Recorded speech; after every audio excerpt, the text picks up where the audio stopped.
Hi everybody, my name is firefighter paramedic Paul Costello. Right now you're at station 38. Right here behind me we have Hazmat 3. We are a dual staff company, so engine 38, crew of 3 actually will jump over and staff this rig in case we get a hazmat call. As far as the truck goes itself, this is a 2002 Spartan chassis with a 1997 box that's been remounted onto the back of it. We remounted this box so that we could prolong the life of the cab and save ultimately money in doing that. Going around the truck, we have a lot of different capabilities, and I'd love to show them to you. Alrighty, so going through our first compartment right here, this is where we keep some of our just miscellaneous equipment. We have some bottles of water, some door chocks, as well as some flags to help us mark perimeters of events as they occur.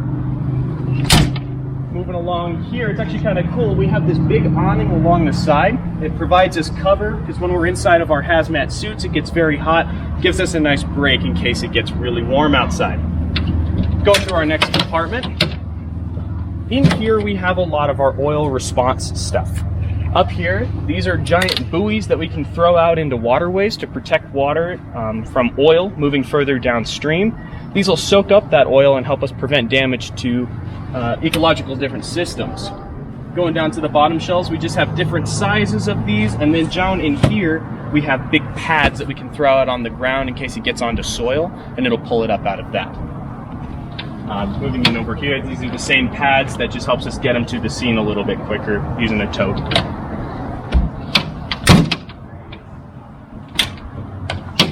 Moving on to our next compartment, this is going to be some of our quick emergency decon equipment, as well as our ability to neutralize acids and bases. In here, in this barrel, we have a bunch of different stuff that allows us to clean up our team members in case they come in contact with anything hazardous.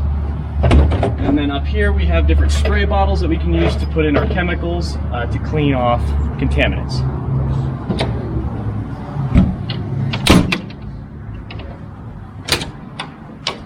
Decon is a huge part of what we do.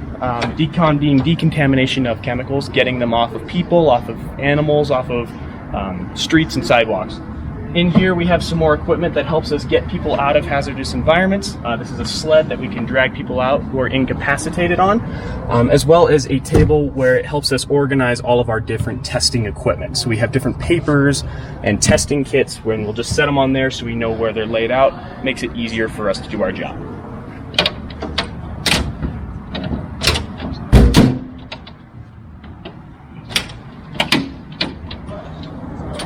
Next equipment in here, this is a big heater because we operate 365, and in the wintertime stuff may happen as well. Helps keep us warm. Up here we have a giant cord reel that we can pull out to help light up scenes at night or use any of our electrical tools, provided that the chemicals don't interact with electricity. And then in here it's extra hose for this heater to help extend it away to tents if we have them set up or whatever we need. Next compartment, this is going to be all of our what we call diking and damming equipment. In case we were to have an oil spill on dirt, we can actually use these shovels and kind of do high-speed gardening to move dirt, to make channels and passageways, and use these tubes to help redirect that oil and water to help separate it based on its specific gravity.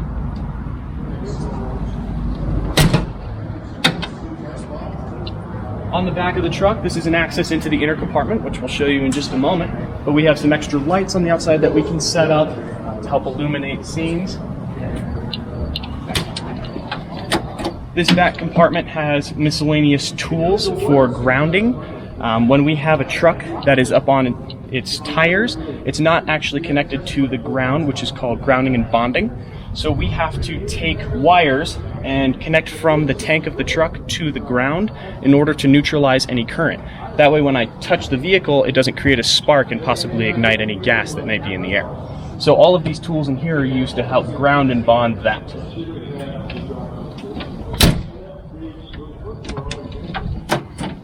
Compartment R5. This is for our transferring of fluids and hazardous materials. We are actually able to, if you have a tanker truck that's leaking, we can actually drive this through the side of it and use this pump to pump out the extra fuel inside so we can patch that tank more effectively. You can use this to transfer fuel to a different tanker truck or to put it in giant drums on the ground. All of our tools on this truck have to be intrinsically safe, which means that they do not create a spark. Sometimes you'll see a power drill. If you let it off it too quick, you'll see a little spark on the inside of it. All of our tools have to be certified not to do that.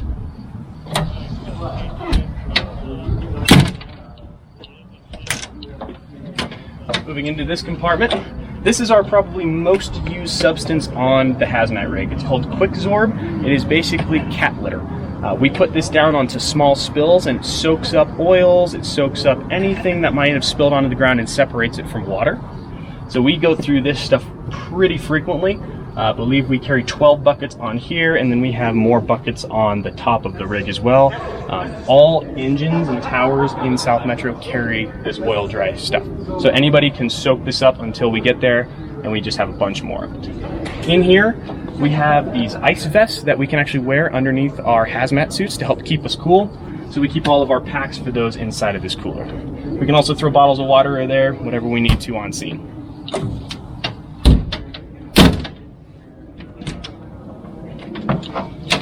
This is a smaller compartment, just a couple step ladders and benches to help us reach different levels of drums if we have to get up there.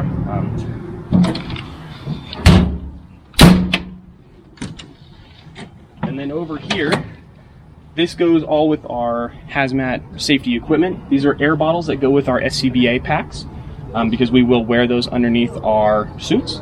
These are hour-long bottles, so they are a bit larger than your standard bottle, and they are specially labeled hazmat so we don't get them confused in case these do come in contact with a hazardous material. Down in these boxes, we have special tape that we have to use. It's certified to keep out gases. It's called chem tape. This will go around the cuffs of our gloves, around our neck joint seams, and down any zippers on our suits to help prevent any leakage of chemicals through our suit.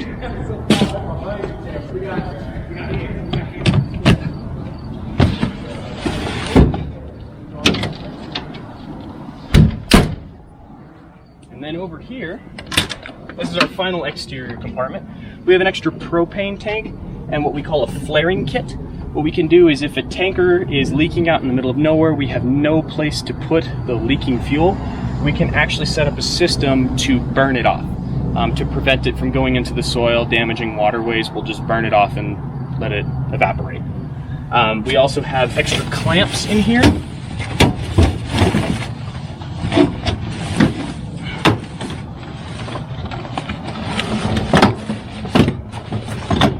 Clamps are used to secure different chemical domes on top of trucks. So we can put these on top of domes and then crank them down to secure them in place in case the dome is open.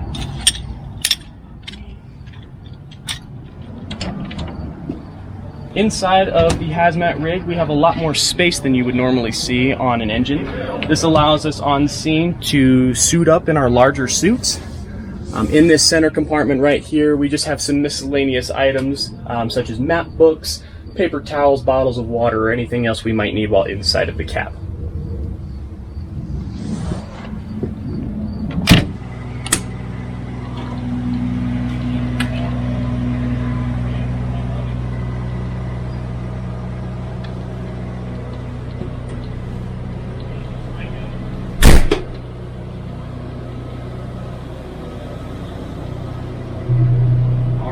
Welcome to the interior of Hazmat 38. You'll see it's a very large truck inside. It gives us a lot of area to work around with.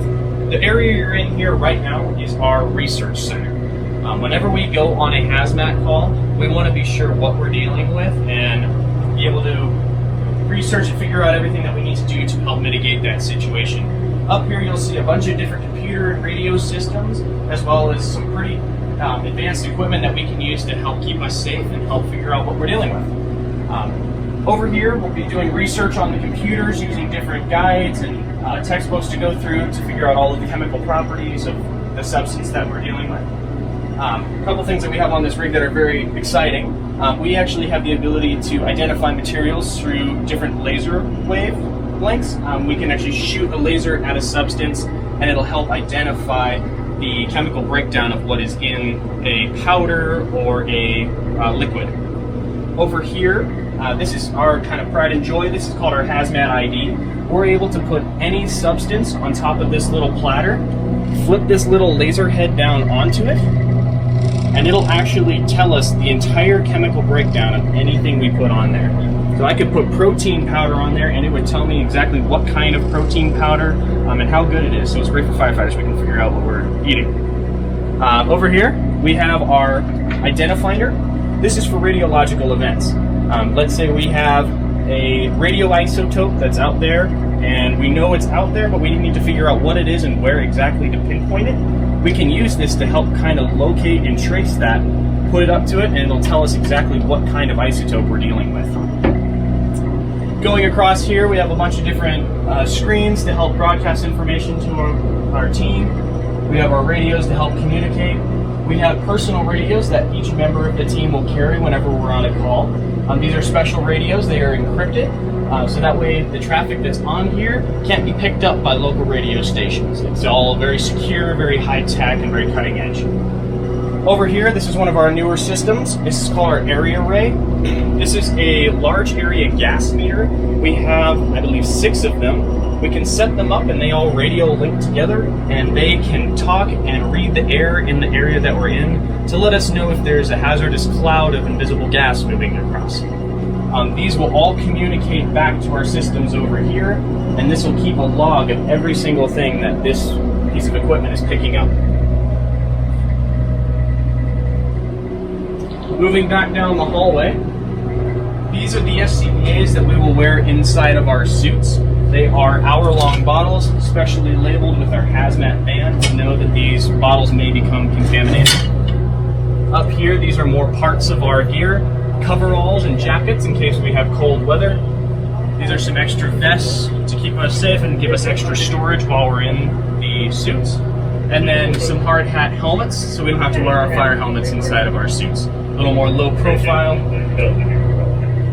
Looking across the hallway right here, these are our specialty suits. We have level A suits, which are fully encapsulating. They allow us to breathe only the air that's inside of our suit from this bottle and nothing else. So we can walk into liquids, we can walk into gases, and nothing will penetrate and permeate that suit. In here, these are called PAPRs, PAPRs, or Powered Air Respiratory Devices. These have little filters that go on them attached to our normal SCBA mask and allow us to breathe the air that is surrounding us, but it'll filter that air for us. In here, these are special chemical boots. We put these on with our special suits, and these are rated to withstand higher levels of chemicals that may come in contact with them, splash on them so they don't break down and degrade as easily.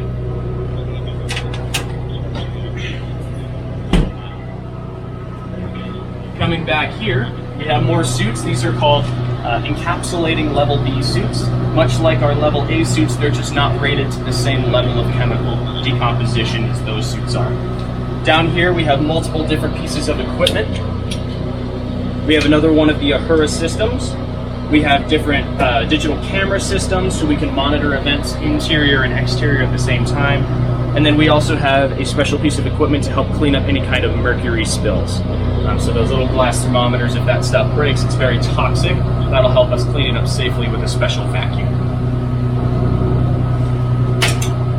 All right, moving back here. These are our more basic suits. They're called level B suits.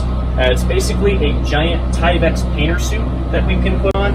It's splash protection. It keeps it so a chemical, if it splashes on us, doesn't harm us. It doesn't provide any level of respiratory protection. This is where all the fun stuff is. These are all of our meters and all of the different systems that we can use to identify and locate different gas leaks and other like radiological events that are going on. Each one of these meters is specially designed with different sensors to pick up certain chemicals and substances. These two are able to pick up gamma radiation.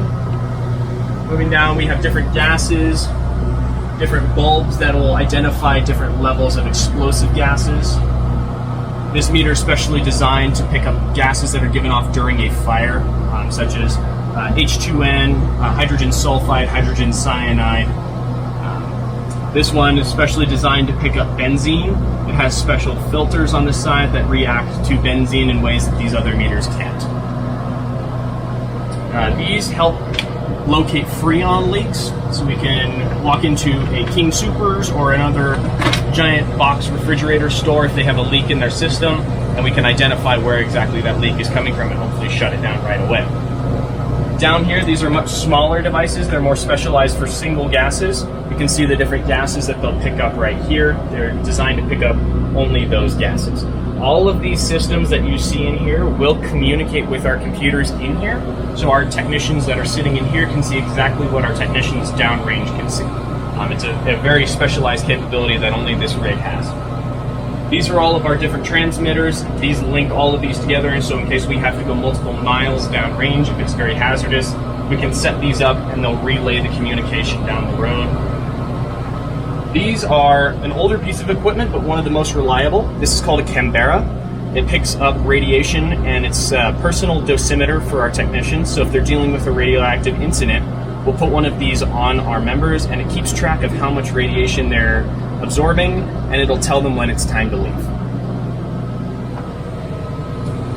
All throughout these cabinets, we have different stuff. We have different papers that interact with our chemicals that we may come in contact with, as well as sampling kits to put powders and liquids into to bring back here and sample on our machine up front, the Haz-Mat ID. In here, all the important stuff, batteries, extra tape, everything we might need to keep our systems up and running. In here, as reliable as these meters are, they may break. We have extra parts for every single meter in here, extra sensors in case they burn out, as well as extra gas tubes for our benzene meter. One of the very cool parts of our truck is that we are able to calibrate all of our meters in the field. A lot of these meters are very sensitive, and their little bulbs can be thrown out of calibration very easily. If that happens, we're actually able to put any of those meters on here and calibrate them with all of the different gases that we may come in contact with. So in here we have a full gas system with all of our calibration equipment. All of these are piped into these systems on your left-hand side. And we are able to reset our meters and continue our job. In here, these are different mounting systems for these meters inside of our suits. A lot of times we have to carry more than one meter at once, so this allows us to sling them over our shoulders and measure everything at the same time with keeping our hands free.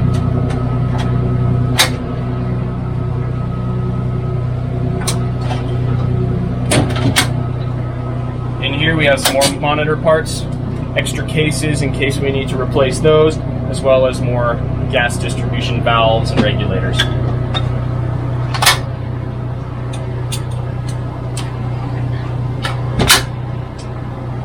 Over here, this is a special locked cabinet. Inside of here, we keep cyanide kits. In case you come in contact with cyanide gas, you become poisoned from that. We actually have special antidote equipment inside of that to help alleviate your symptoms. We carry 140 kits, so we're able to give multiple doses, and we have multiple caches of extra doses throughout our district. So if we have a large-scale incident, we can get all of these kits to the scene in a matter of minutes.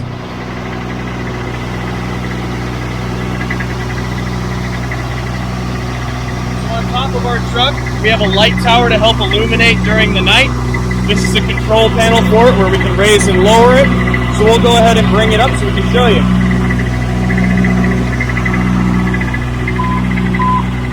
Hazmat 38, Medic 17, Battalion Chief 2, Netcom Op 7, Hazmat Investigation, Nav Page T26, A 7050, South Ash Circle. Hazmat 38, Medic 17, Battalion Chief 2, Netcom Op 7, Hazmat Investigation. 21 B 9978, Deer Creek Lane, Engine 16, Yard 18, Auburn.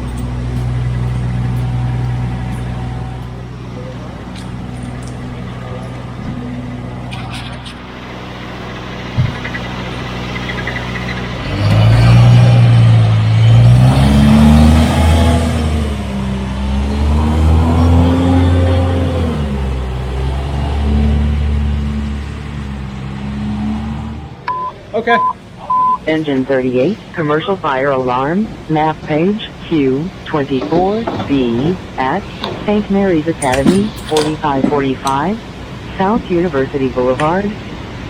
Engine 38, commercial fire alarm.